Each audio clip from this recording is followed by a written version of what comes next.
Olá, ouvintes! Está começando mais um episódio do Café com História, o podcast feito por estudantes de licenciatura em História da UFSC para quem está no ensino básico e quer aprender melhor o mundo em que vive.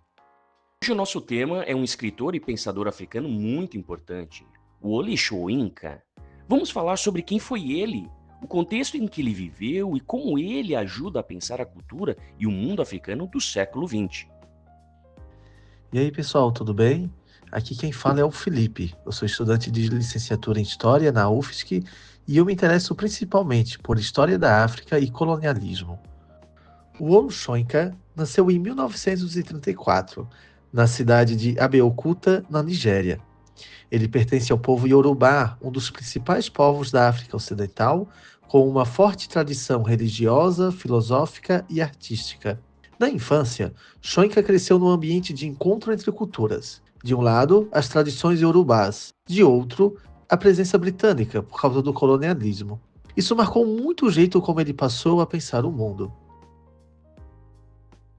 O senhor acha que a literatura tem potencial para dissolver, resolver conflitos? Eu não acho que os escritores sejam os legisladores do mundo, mas acredito que a literatura faz durar o que, para a política, muitas vezes é efêmero, desaparece. A literatura está lá, ela é sólida. Mesmo nos momentos de extremo niilismo, como o que estamos presenciando na Nigéria, com a atuação de grupos fundamentalistas que odeiam a ideia de criatividade, a literatura vai permanecer. Esse é um fato. Governos e líderes não antecipam o que está bem debaixo dos seus narizes, e essa é uma das funções que a literatura consegue ocupar. Talvez os escritores estejam mais próximos das pessoas e sejam menos alienados do que os políticos pensam. O escritor, muitas vezes, consegue prever, alertar, reconhecer sinais antes da erupção de um conflito.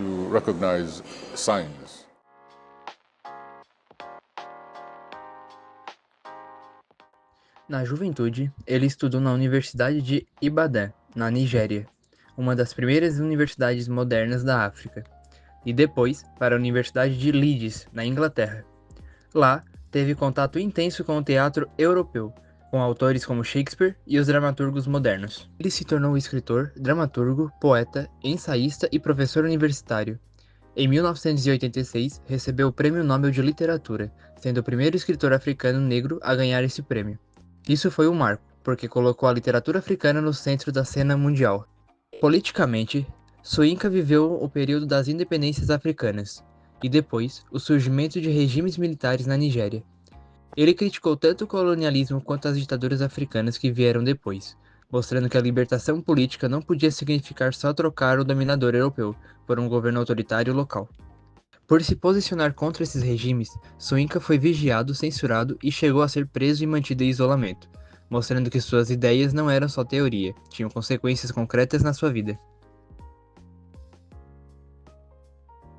Uma coisa importante para entender Soyinka é a crítica que ele faz ao movimento da negritude. A negritude foi um movimento de intelectuais negros, principalmente da África e do Caribe, que defendiam o orgulho da identidade negra e a valorização da cultura africana. Alguns autores da negritude falavam de uma espécie de essência negra, ligada à emoção, espiritualidade, comunhão com a natureza, como se houvesse um jeito único e fixo de ser africano. O autor acha perigoso transformar a identidade negra em algo rígido e romântico demais. Ele dizia, por exemplo, que o tigre não fica falando da sua tigritude, ele simplesmente salta. Com isso, ele ironiza a ideia de ficar apenas afirmando uma essência sem olhar para as ações concretas, as lutas e as contradições da história africana. Para Soyinka, a cultura africana não é um bloco único nem algo parado no tempo. É algo vivo, em transformação, cheio de conflitos internos, disputas de poder e movimentos de resistência. Outra ideia central é o que ele chama em certo sentido de mundo africano. Este mundo aparece nas suas peças de teatro, na poesia e especialmente no uso dos mitos iorubás. Um personagem muito importante é o orixá Ogum. Ogum, na tradição iorubá, está ligado ao ferro, às estradas, à guerra, mas também à criatividade e à abertura de caminhos. Soyinka usa Ogum como um símbolo de ruptura, de passagem de um mundo para outro, de destruição do velho e criação do novo. Desse jeito, ele mostra que a cultura africana pode servir para pensar temas políticos como violência, justiça, mudança social e liberdade. Não é só religião ou folclore, é também uma forma de filosofia de reflexão sobre a vida em sociedade. A gente pode ligar isso à ideia de descolonização. Em vez de pensar a África só com categorias europeias, Soyinka insiste que os africanos podem usar suas próprias histórias, seus mitos, suas experiências para interpretar o mundo. Isso conversa com debates sobre pan-africanismo, que procuram unir os povos africanos e da diáspora em torno de lutas comuns contra o racismo e o colonialismo. Vamos falar agora de resistência? Quando a gente pensa em resistência africana, muitas vezes a gente lembra de revoltas, guerras de independência ou movimentos políticos. Nas peças de teatro de Soyinka, os personagens frequentemente vivem conflitos entre tradição e mudança, entre poder e justiça. Ao recontar mitos iorubás, ele mostra que essas histórias antigas podem ser usadas para criticar tanto o colonialismo europeu quanto as injustiças dentro das próprias sociedades africanas. Quando ele coloca Ogum como símbolo de ruptura, está dizendo que o povo africano não é só vítima da história. É sujeito, capaz de criar, de enfrentar o sofrimento e de abrir novos caminhos, mesmo em situações de violência e opressão. Na vida prática, Soyinka participou de movimentos pela democracia na Nigéria, denunciou massacres, regimes militares e corrupção. Ele foi preso durante a Guerra Civil Nigeriana, acusado de apoiar o lado que o governo considerava inimigo, e passou tempo em isolamento, escrevendo até mesmo em guardanapos e pedaços de papel. Isso mostra uma forma de resistência intelectual, usar a palavra, a literatura e o teatro como armas contra a opressão, mesmo quando o Estado tenta calar nossas vozes. No século XX, vários pensadores africanos estavam preocupados em responder a uma pergunta básica: o que significa ser africano depois de séculos de escravidão, colonialismo e racismo? Soyinka entra nesse debate propondo que a resposta não pode só celebrar uma identidade idealizada. Ele diz que é preciso olhar para as experiências reais dos povos africanos, suas guerras, ditaduras, desigualdades, mas também festas, ritos, religiões, línguas e artes. A partir disso, ele constrói um pensamento que mistura literatura, filosofia e política. Uma contribuição importante é mostrar que a cultura africana é um campo de disputa.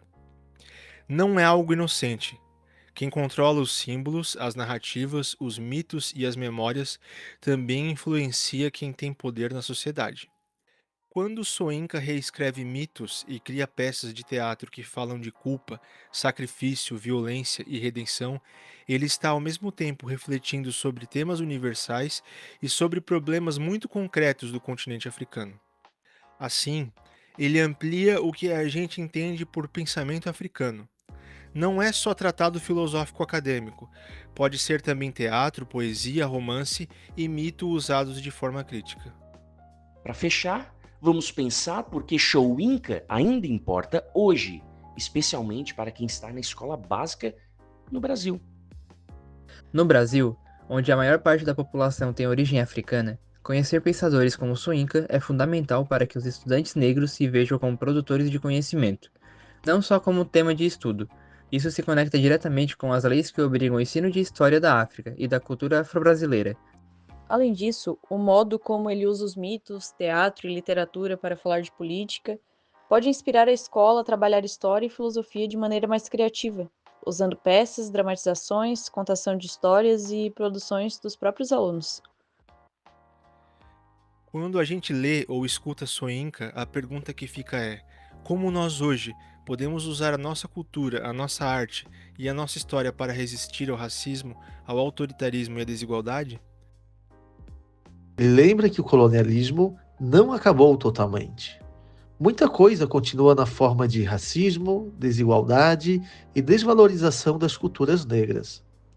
Quando autores africanos tomam a palavra, eles questionam essa hierarquia que coloca a Europa e os Estados Unidos como centro do mundo. Esse foi o Café com História de hoje, sobre o Wole Soyinka e um pouco sobre o mundo africano. Esperamos que você tenha se interessado em conhecer mais autores africanos e pensar a história a partir de outros pontos de vista. E se você gostou, compartilhe com a sua turma, com o professor ou a sua professora de história e continue acompanhando o nosso podcast. Até o próximo episódio!